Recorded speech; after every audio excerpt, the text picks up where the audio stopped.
braqué sur l'Ukraine, des réfugiés venus d'ailleurs, de Syrie ou d'Afghanistan, meurent de froid ou de morsures de serpents dans l'immense forêt qui sépare les deux pays.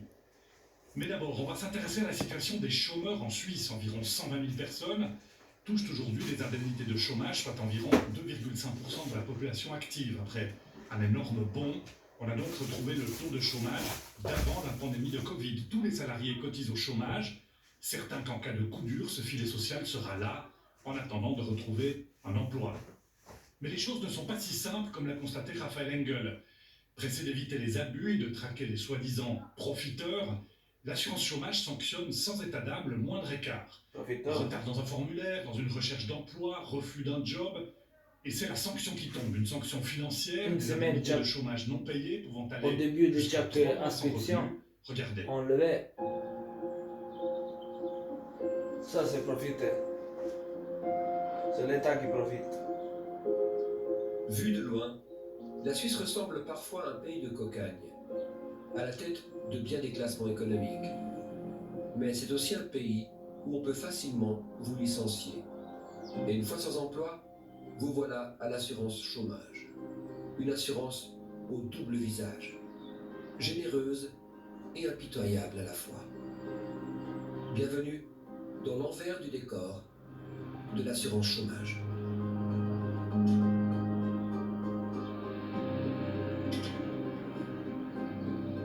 Ce dessinateur en bâtiment est encore sous le choc. En 2017, avec 2 enfants à charge, il perd son emploi à mi-temps. Le voilà au chômage.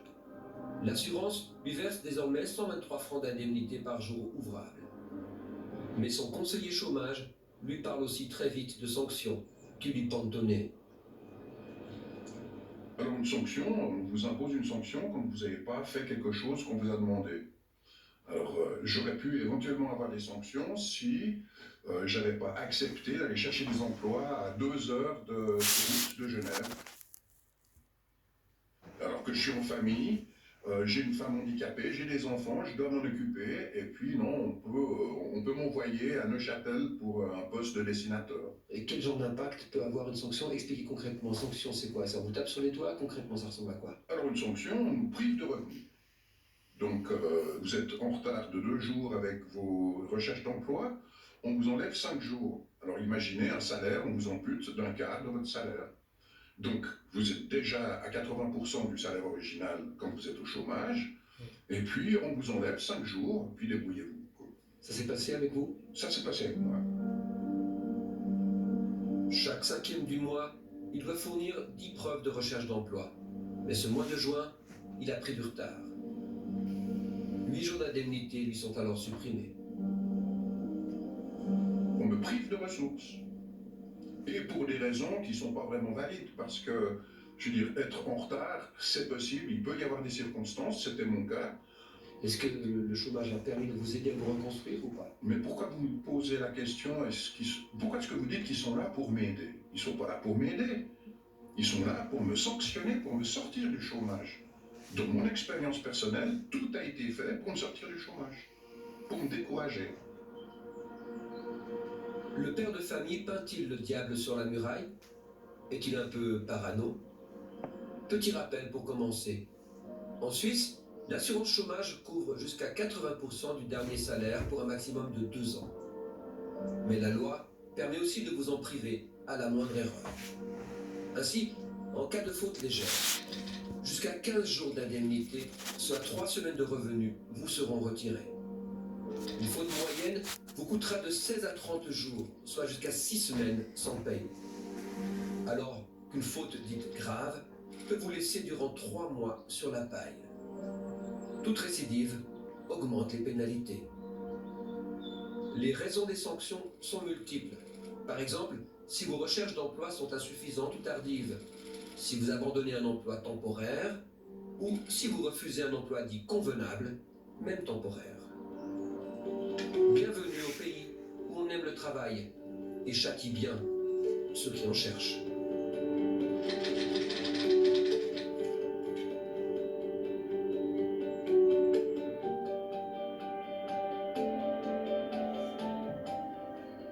Aujourd'hui, l'association genevoise Trialogue tient porte ouverte.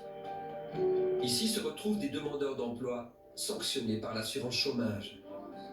Il y a des écrivains publics et des juristes bénévoles pour les aider à tenter une opposition. Mais la pénalité, elle est immense, parce que 31 jours, vous receviez combien par jour? Vous n'avez pas un décompte de la caisse de chômage, là? Oui, je reçois 2500 francs par mois. À peu près, d'accord. Donc ça fait, c'est 31 jours ouvrables. Oui, Hein, donc c'est plus qu'un mois, d'accord? Cet homme au chômage avait par lui-même trouvé un nouvel emploi. Mais une fois sur place, il craint pour sa sécurité. L'assurance va le punir. C'est dur à avaler. Puis vous vous sentez coupable alors que vous ne l'êtes pas, hein, c'est là le problème. Après, je me sens coupable aussi. Donc, Voilà. Toujours j'ai fait ça, je voulais faire quelque chose de de bien. bien et ça. Pour sortir du chômage.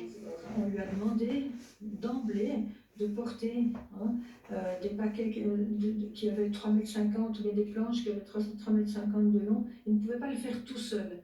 Donc, lui, plein de bonne volonté, il a dit, ben voilà, est-ce que je ne pourrais pas avoir quelqu'un qui vienne m'aider? Et on lui a dit, c'est votre travail, il n'y aura personne d'autre, vous pouvez quitter. Et le monsieur a quitté, donc il n'a pas travaillé longtemps, peut-être 1 heure ou 2. Et puis, c'est lui qui avait trouvé le travail, le chômage l'a pénalisé de 1 mois et demi, c'est de 31 jours. Si vous pouvez aller à l'Autriche éventuellement. J'ai demandé l'aide de Suisse, je ne l'aide pas. Donc le Suisse ne vous aide pas? Non. Parce qu'il y a tellement de personnes qui sont dans ce cas-là. Mais lorsque une personne n'a pas de réserve, j'imagine que les ORP tiennent compte de cela avant de leur soustraire le salaire ou pas? Non, Non, alors on ne tient pas compte du fait que la personne n'aura plus le minimum vital pour vivre. non. Hein, c'est vraiment la jurisprudence encore qui le dit. C'est totalement indépendant. C'est pas la même chose que des jours-amendes, par exemple. Les jours-amendes tiennent compte d'un minimum vital, des normes d'insaisissabilité, et au chômage, non. Rendons-nous à Berne, où se trouve la cabine de pilotage du système de l'assurance chômage. Pour rappel, le fonds chômage est alimenté par les cotisations prélevées sur chaque salaire versé en Suisse. C'est donc depuis la capitale fédérale que le secrétariat à l'économie surveille chaque office régional de placement. Car c'est lui, le SECO, qui tient les cordons de la bourse. Si on veut expliquer du point de vue du SECO, quelle est la fonction dans ce système-là de la sanction? La sanction, elle a principalement 2 fonctions. La première, c'est justement prévenir des abus, ça c'est clair. Et le deuxième, c'est aussi minimiser le dommage à l'assurance chômage. Puis ça, c'était aussi la volonté du législateur qu'on exerce, je dirais, une certaine pression sur le demandeur d'emploi pour prendre au sérieux ses devoirs. Et de l'autre côté, le système est justement suffisamment généreux. Des sanctions pour lutter contre d'éventuels abus. Qu'en pense la défenseuse des demandeurs d'emploi? Il y a des abus, mais il y a des abus dans toutes les assurances sociales, il y a des abus partout. Alors moi je me dis toujours, bon ben les abus, il y a des enquêteurs, il faut laisser des enquêtes se faire, c'est tout à fait normal aussi pour lutter contre les abus, mais ne pas faire des lois en fonction d'un abus possible. Parce que là, les lois sont toujours plus restrictives à ce moment-là. Et la loi est restrictive. Chaque année, près de 90 000 demandeurs d'emploi sont sanctionnés. En 2020, la totalité des sanctions équivaut à 1,4 million de jours non payés aux chômeurs, soit 240 millions par année. Autant d'argent économisé pour le fonds chômage, autant d'argent en moins dans la poche du chômeur. Parmi les cantons romans, c'est Genève qui a connu la plus forte augmentation. Les sanctions y ont plus que doublé en 7 ans, avec une légère baisse lors des confinements de 2020. Nous avons sollicité une interview du chef de l'Office régional de placement à Genève. Il a préféré répondre par écrit. Le secrétariat d'État à l'économie, SECO, a constaté que le suivi des assignations n'était pas effectué conformément à la loi. En 2014, le SECO a alors exigé une mise en conformité de l'Office cantonal de l'emploi concernant les sanctions. Ce rappel à l'ordre est la cause de l'augmentation du nombre de sanctions enregistrées les années suivantes. Genève reste pourtant en dessous de la moyenne suisse pour ce qui est du nombre de sanctions infligées, et cela malgré les efforts du SECO. On intervient souvent dans beaucoup de cantons si la pratique d'exécution n'est plus conforme à la loi. Ça c'est clair. C'est justement en cas d'erreur ou une faute qui a été commise par le canton, on peut demander un remboursement. Dans ce cas-là, c'est justement publier les chiffres. Et donc il y a quand même une certaine pression à travers la Suisse. Il y a un shame and blame qui se fait. Ça veut dire Et puis justement, les cantons, les autres cantons qui font bien, ils vont montrer avec le doigt sur un canton qui ne fait pas bien. Et ça suffit déjà pour mettre un peu de pression pour augmenter la conformité avec la situation dans la moyenne suisse. Rendons-nous dans un canton situé dans la moyenne suisse, justement, Neuchâtel. Ici, on admet que les méthodes de persuasion du SECO fonctionnent. La loi déploie une logique d'assureur. Donc, la logique d'assureur, c'est de réduire le dommage. Et par conséquent, pour réduire le dommage, le SECO a mis en place un certain nombre d'indicateurs qui nous comparent. Et donc, ça crée ce qu'on va dire, entre guillemets, une saine compétition. C'est dans cette logique-là, dans ce cadre légal-là, que le législateur a prévu que la personne qui ne répond pas à ses obligations, eh bien, elle fait l'objet d'une sanction. Pour la dissuader de... Pour la dissuader précisément de de rester le plus longtemps à l'assurance chômage, et évidemment limiter le dommage à l'assurance chômage puisqu'on est dans une logique d'assureur. Cette logique d'assureur se manifeste dès l'inscription au chômage. Des dizaines de milliers de demandeurs d'emploi sont alors sanctionnés par ignorance de la loi. Voici le récit d'une maman qui a quitté son emploi au bout de 7 ans dans une organisation internationale. Je n'ai pas quitté l'emploi 5 jours à moins en de. disant je vais tout de suite tout mettre en œuvre pour retrouver un poste. Et me disent que c'est la loi. Et je me suis beaucoup activée, en tout cas selon mon bon sens, selon ce qui me semblait juste. J'ai fait beaucoup d'offres d'emploi, donc quand je suis arrivée au chômage, à la fin de mon temps de préavis, il me semblait que j'avais vraiment respecté mes obligations. Et très vite, on m'a fait comprendre que ce n'était pas le cas, parce que je n'avais pas fait assez d'offres d'emploi pendant mon temps de préavis. À savoir 6-7 au lieu de 8 par mois. Et ce qui s'est passé, c'est des sanctions, et donc j'ai touché moins de la moitié du gain que je devais toucher. Ça représentait quoi pour vous, cela? J'ai trouvé que c'était très cher payé pour ce que j'avais fait. J'ai trouvé ça extrêmement injuste. C'est ce qu'ils considèrent, eux, en plus comme une faute légère, donne lieu à des pénalités qui sont, je trouve, exagérées et disproportionnées. Je ne me suis pas sentie du tout soutenue, en fait, dans mes démarches. C'est ça que j'ai trouvé dur. Moi, j'ai fait opposition à cette sanction. Vous n'avez pas bon espoir ou pas? On m'a laissé comprendre que je pouvais avoir très peu d'espoir d'avoir une réponse positive. L'assurance ne donnera en effet aucune deuxième chance à la maman. Elle lui retire 2000 francs d'indemnité. La loi sur le chômage a été votée pourtant par le peuple. Mais la question des sanctions est restée en dessous des radars. Automne 2010, la campagne de référendum contre la 4e révision de la loi sur le chômage bat son plein. Le nouveau texte propose de diminuer certaines prestations, de durcir l'accès pour les jeunes, tout en augmentant les cotisations. Il s'agit de boucher un trou de quelques 7 milliards dans le fonds de l'assurance chômage. Les romans votent contre, mais le oui l'emporte au niveau national ce mois de septembre 2010. 9 mois plus tard, c'est la surprise. La probabilité d'être sanctionné prend l'ascenseur. Pourtant, dans la révision approuvée par le peuple, aucun durcissement des sanctions n'était prévu. Cette anomalie ne sera dénichée que bien plus tard par une équipe de chercheurs en économie.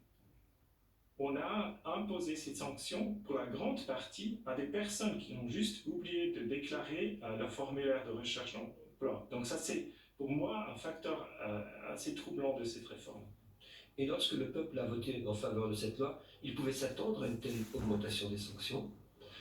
c'était pas contenu dans la brochure qui était envoyée à la population.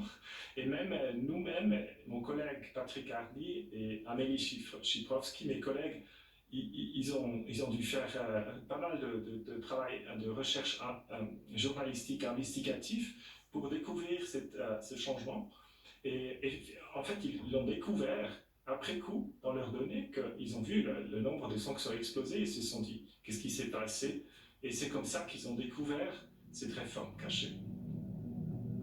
Une réforme datant de mars 2011 et communiquée au canton via circulaire, loin des yeux du public. Aucun délai supplémentaire n'est désormais accordé. Dans le paquet de la loi, si j'ai bien compris, il n'y avait pas de durcissement des sanctions qui était prévu. Que s'est-il passé? Bon, on a beaucoup d'études qui démontrent justement que, vu la générosité du système suisse, il y a besoin d'application de sanctions. Et ce qu'on voulait, c'est justement une application le plus harmonieuse à travers la Suisse. Et il faut combattre premièrement les abus, et bien sûr aussi minimiser le dommage pour l'assurance chômage. Retour à Genève, le canton qui s'était fait taper sur les doigts par le SECO parce qu'il n'était pas assez sévère avec ses demandeurs d'emploi. Ici, la hausse du nombre de sanctions qui s'en est suivie a fini par inquiéter le syndicat du site. Même si Genève reste en dessous de la moyenne suisse, le syndicat fait un constat amer. Lorsqu'on donne des pénalités pour des broutilles, parce qu'on a vu donner des pénalités, parce que quelqu'un a rendu ses recherches d'emploi sur la plateforme électronique à minuit 20, au lieu de minuit, on lui donne une pénalité. On voit qu'on donne des pénalités pour quelqu'un qui arrive en retard, avec un rendez-vous, avec un conseiller ou une conseillère en emploi. Ces sanctions, effectivement, elles ont pour but de faire sortir au plus vite les personnes du chômage. Ce sont des tracasseries administratives pour les dégoûter du chômage. On peut être poussé à bout par les sanctions. Notre père de famille genevois en sait quelque chose. Ce mois de juin 2018, il est proche du burn-out. Entre recherche d'emploi infructueuse, mission comme indépendant à mi-temps et 2 enfants en bas âge, il interrompt une formation proposée par le chômage 2 jours avant terme. Un certificat médical atteste de son état d'épuisement nerveux. Il recevra pourtant 2 pénalités qui le privent de tout revenu, pendant 16 jours pour abandon d'une mesure et pendant 11 jours pour non-respect d'un rendez-vous avec son conseiller, soit 6 semaines au total. Le père de famille fait alors opposition. Voilà, alors j'ai fait quelque chose en faisant opposition qui ne se fait normalement pas. J'ai introduit un préambule que je vais vous lire.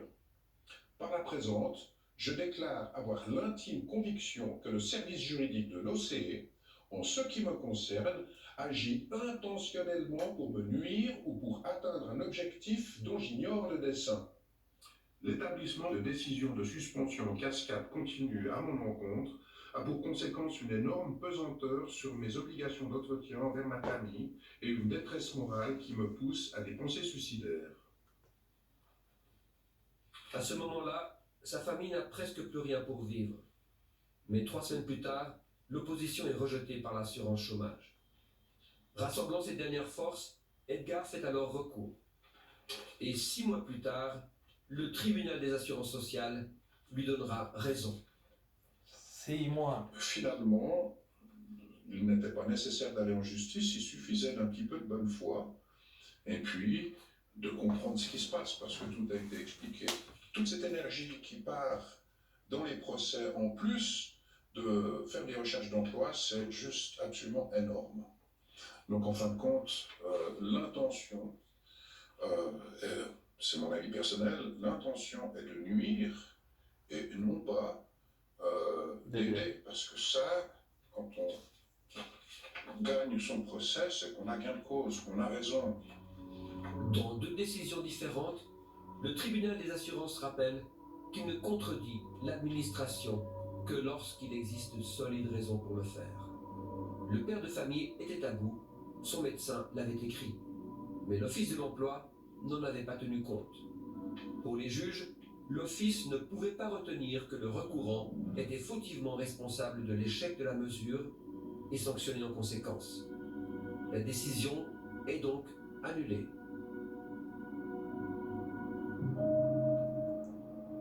Mais chacun n'a pas la force de faire opposition. Voici l'histoire d'une mère de famille avec 4 enfants. En 2019, elle se sépare de son mari et s'inscrit au chômage comme aide-soignante. Elle finit par trouver un poste de travail dans une unité Covid des HUG pour une durée de 3 mois. Elle l'annonce à sa conseillère. Ma conseillère, elle m'a dit, voilà, il faut que vous soyez disponible quand je vous appelle 1 fois par mois. Alors je lui ai expliqué, je suis dans un service de Covid, je ne peux pas avoir le Natel sans moi. Je lui ai dit, est-ce que vous pouvez m'appeler le jour de mes jours de repos? Elle m'a dit que ce n'était pas à moi de choisir, c'était à elle. Et donc elle m'a dit, bah, c'est préférable de sortir du chômage qu'avoir une sanction. La maman commence son nouveau travail et cesse donc de faire des recherches d'emploi. Mais après 3 mois, son contrat n'est pas renouvelé. Elle s'inscrit à nouveau au chômage. Là, j'ai été sanctionnée de 12 jours. Mais je ne savais pas que j'allais être sanctionnée. Elle m'a dit, bah, c'est la loi. Et je lui ai dit, mais il fallait me conseiller de ne pas sortir du chômage. J'aurais pris le risque, voilà, de répondre à votre coup de fil. J'aurais fait des recherches d'emploi. Alors, voilà, j'ai été sanctionnée. Mais cela ne va pas s'arrêter là. Je me rappellerai toujours, je n'oublie pas. C'était un jeudi, je fais un entretien avec elle. Elle m'avait proposé 2 emplois. Et quand je suis rentrée chez moi, donc j'ai postulé, mais le lundi. J'ai pas postulé le vendredi, j'ai pas regardé la date du dernier délai. Donc c'est vrai que c'est de ma faute, j'aurais dû regarder. Et j'ai pas regardé. Et j'ai eu 19 jours de sanctions. Oh putain. Ils savent pas que on fait des recherches. Et à force de recevoir des lettres en disant vous ne rentrez pas dans le critère, vous n'avez pas l'expérience, vous n'êtes pas jeune, vous êtes seul avec les enfants, donc ça pose un problème. C'était pas facile. Ça passe qu'on vit. Je me suis retrouvée avec des bons alimentaires pour nourrir mes enfants. Qu'est-ce que vous dites aux personnes qui pensent qu'avec les sanctions, les gens vont trouver plus vite du travail parce qu'ils seront quelque part activés? Non, c'est pas avec les sanctions, parce que ça les détruit encore plus. C'est vrai. On est détruit de l'intérieur.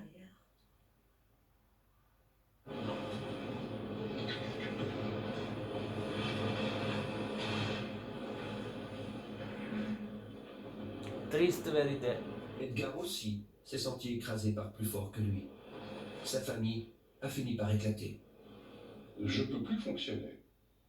J'ai été vidé de mon énergie et je ne peux plus la récupérer. Je ne pense pas que quiconque passe à travers ce genre d'expérience en ressort indemne. Son médecin a suivi plusieurs personnes inscrites au chômage. Il sait que les sanctions frappent souvent dans un contexte fragilisé par la perte d'emploi. Ce sont des personnes qui dorment moins bien, ce sont des personnes qui vont manger différemment, soit vont perdre du poids, soit vont en prendre. Je ne suis pas extrêmement convaincu que ce soit favorable pour leur employabilité, puisque c'est un objectif certainement de l'office de placement, c'est que ces personnes soient employables. Donc je pense que c'est contre-productif de manière assez évidente, et pour le système, et pour le patient, puisque normalement les intérêts doivent être quand même convergents. On sait maintenant que les offices régionaux de placement sont mis sous pression par le SECO. Ils doivent légalement assurer un retour rapide et durable vers l'emploi et reçoivent une note.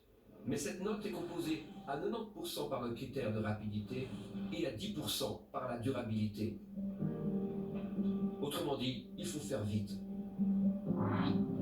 En 2007 déjà, le SECO publie une étude sur les meilleures pratiques cantonales. On peut y lire la chose suivante. D'une manière générale, tant la fréquence que l'ampleur des sanctions ont eu des effets nettement positifs. Traduction, les sanctions permettent in fine de limiter les dommages à l'assurance. Vraiment, ouais. Il suffit de ressortir le cas d'école de Genève pour s'en convaincre. La courbe des sanctions monte tandis que la courbe du chômage baisse. Les sanctions contribuent donc à accélérer le retour vers l'emploi. Ah oui. Et pour les ORP, c'est ça qui compte. On préfère Il que la raconte personne l'histoire à sa accepte façon. son emploi le plus rapidement possible, donc elle retourne sur le premier marché, même si les conditions sont un petit peu moins intéressantes que dans son précédent poste, mais que par contre elle exerce son activité, qu'elle puisse continuer de développer ses compétences et que finalement ce soit une transition. Hein, pour nous, c'est beaucoup plus intéressant pour la personne qu'elle reprenne pied dans la vie active. Au premier abord, la sanction serait donc vertueuse, puisqu'elle accélère le retour vers l'emploi. Mais à long terme, la réalité est moins rose. L'économiste Raphaël Lalive s'est penché sur le sort des anciens chômeurs. Et il a découvert un effet pervers lié à ces sanctions. Effectivement, oui, c'est ce qu'on a montré avec notre étude. Les personnes qui sont sanctionnées, ils touchent des salaires qui sont plus bas et ils ont des emplois qui sont moins stables. Donc, au fond, leur parcours de vie est devenu moins durable.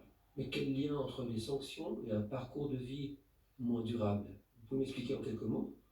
Alors, la sanction, elle mène à une situation où on doit subvenir à ses besoins, on n'a plus d'argent, donc on va accepter la première proposition d'emploi qui est là. Et ce qui est peut-être surprenant, c'est que les personnes, ils restent aussi dans ces emplois qui sont moins bons, ils n'arrivent pas à retrouver le chemin par le haut, donc ils sont durablement endommagés dans leur parcours de vie. Mais ces parcours de vie ne restent-ils pas cachés depuis l'Observatoire du SECO? Lui, il compte les sorties rapides du chômage comme autant de limitations des dommages à l'assurance. Edgar, quant à lui, a tenu bon, malgré les sanctions, jusqu'à épuiser son droit au chômage. Aujourd'hui, il vivote de petits boulots, sans aucune aide de l'État. Et surtout, il n'est plus inscrit au chômage. Et pour l'assurance, n'est-ce pas là l'essentiel?